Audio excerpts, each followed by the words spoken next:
네, 벌써 한 주를 마무리하는 금요일입니다. 금요일마다 글로벌 시장에 대해서 전반적인 분위기를 파악해보고 그 안에서 주목할 만한 기업을 찾아보는 시간 또 마련했습니다. YG차이나의 정윤성 대표와 함께합니다. 안녕하세요. 네, 안녕하십니까? 네, 일단 글로벌 증시 안에서 좀 포커스를 맞춰보자면 제약주들의 약세가 두드러지고 있습니다. 왜 이런 현상이 나타나는지 원인부터 좀 짚어보도록 할까요? 네, 상당히 다양한 원인들이 있습니다. 가장 큰 부분은 이번 주에 큰 이슈가 있었죠. 캐나다 제약사인 밸리언트 같은 경우가 지금 회계부정 이슈에 휩싸이면서 장중한테 마이너스 40%까지 폭락하는 부분을 보여줬습니다. 예전에 엔론 사태가 있었을 때도 한때 2000년대에 미국 증시가 한번 몸살을 앓았었는데요. 그런 이슈가 나오지 않나.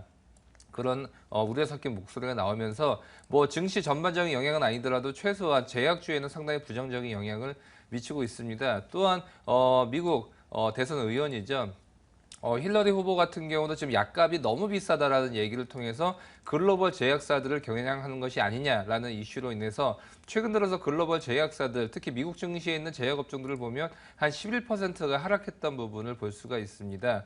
또한 또 굵직한 뉴스, 뭐 지지난주 정도도 TPP 타결을 위해서 처음에는 TPP 체결이 되면서 국내 제약사들 상당히 많이 빠졌던 부분을 볼 수가 있는데 이 부분이 TPP 타결이 국내 제약사들한테는 안 좋은 영향을 미칠 것이다라는 이슈가 지배적이었는데 이제는 14년간의 그 보호에서 5년 정도의 보호만 있기 때문에 제네릭 비중이 큰 국내 제약사는 오히려 호재가 아니냐라는 엇갈리는 시각들도 굉장히 많았었습니다. 이러다 보니까 최근 들어서는 한미약품 같은 경우는 어제 같은 경우는 상승세가 있었지만 대부분의 제약업종들이 좀 빠지는 모습을 보여줬고요. 이러한 좀 안 좋은 부분은 좀 당분간은 계속되지 않을까 싶습니다. 네, 여러 가지 악재가 겹치면서 당분간은 큰 폭의 조정을 계속 받을 것으로 판단을 하고 있습니다. 그리고 중국에서는 또 위안화의 SDR 편입 여부를 놓고 진위 양상이 벌어지고 있습니다. 앞으로 어떻게 예측 가능할까요? 네, 우선 SDR 편입 여부 조금 우선 국내에서 보면 좀 부정적인, 좀 힘들지 않을까라는 이슈가 지배적이고요. 또한 네. 해외에서는 조금 긍정적인 부분도 좀 있는 것 같습니다. 무엇보다 가장 중요한 것은 위안화 자체의 시장에 어느 정도에 맡길 수 있느냐인데 아직까지는 그렇지는 않은 모습이죠. 아무래도 정부 주도하에 환율 변동제로 우선 움직이다 보니까 지금 단기적으로는 자율화되고 있지만 아직까지는 현재 SDR 편입이 되고 있는 뭐 달러화라든지 유로화, 그다음에 엔화 같은 그런 환율에 비해서는 상당히 변동폭도 크고요. 정부 입김이 굉장히 큰 환율인 것은 분명합니다. 그렇기 때문에 앞으로도 11월 달에 결정이 되는데요. 이번 주 목요일 날도 상해 증시 많이 빠졌었죠. 이 부분이 전 페드 의장이 위안화 편입에 대한 좀 부정적인 발언을 하면서 상해 지수가 많이 빠졌던 부분을 볼 수가 있는데요.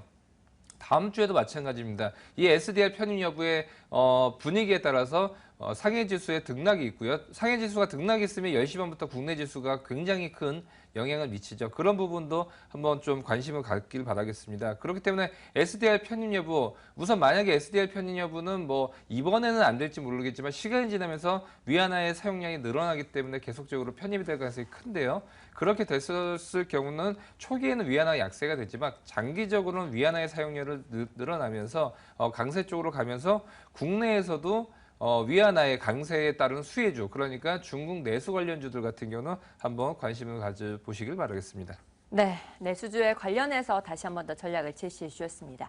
자, 그렇다면 이런 시장 상황들을 모두 반영해서 욕심내볼 만한 글로벌 기업 어떤 게 있을까요? 네, 우선 아까도 제약, 약가 인하가 있는데요. 그것은 비단 뭐 미국만의 문제가 아니라요. 중국은 더 심각한 문제입니다. 지금 돈이 없어서 제대로 된 약 처방이라든지 아니면 의료 서비스를 못 받는 인민들이 상당히 많은 그런 실상입니다. 그렇기 때문에 중국 내에서도 약가 인하에 긍정적인 호재의 그런 기업들이 어떤 것이 있을까요? 제약사는 좀 안 좋을 수도 있겠지만 제약을 유통을 하는, 특히나 전자상거래를 통해서 약가의 유통의 마진을 줄여주는 그런 기업들 같은 경우 상당히 호재가 될 수 있죠. 오늘은 민간 최대의 제약 유통사인 구주통에 대해서 알아보겠습니다. 구주통 좀 이름이 좀 생소하실 텐데요. 코드 번호는 600998입니다.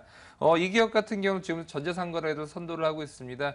지금 뭐 한국인들도 많이 쓰고 있는 위챗이라는 SNS 많이들 쓰실 텐데요. 거기를 통해서 지금 전자상거래를 선도적으로 좀 기업을 하고 있고요. 이 기업 같은 경우는 도매, 제약 도매 쪽에 대한 매출이 97%입니다. 그렇기 때문에 이 기업 같은 경우는 우선 주로 제약을 유통을 하고 있는데 이것을 빠르게 기존에는 중국이 오프라인 위주였죠. 아무래도 사람들을 면대면으로 만나서 이렇게 영업을 하는 그런 위주로 돼 있다라고 하면 구주통은 온라인 플랫폼과 모바일 플랫폼이 이미 구축이 돼 있는 상황이죠. 그렇기 때문에 구주통 같은 경우는 경쟁사에 대비해서 납품하는 제약 똑같은 약품이다라고 하더라도 그 단가 자체가 상당히 낮은 부분을 볼 수가 있고요.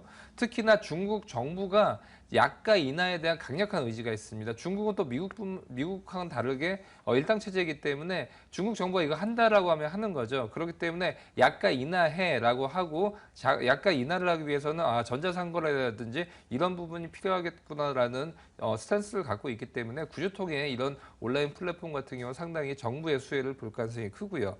특히나 리커차 총리 같은 경우는 중국에서 인터넷 플러스 알파를 강조를 하고 있습니다. 무엇이냐? 기존의 인터넷이 상당히 이제는 발전을 해 있습니다. 모바일 인구라든지 인터넷, 웬만한 성인들 다 쓰고 있는데 이 부분을 기존의 산업과 어떻게 하면 융합을 할 수 있느냐? 이것이 우리가 맨날 우려를 하고 있는 7%대 성장을 할 수 있느냐 못하느냐가 바로 인터넷 플러스 알파의 성공 여부에 달려있기 때문에 이 부분도 구주통에 대한 영향이 될 수가 있을 것 같고요.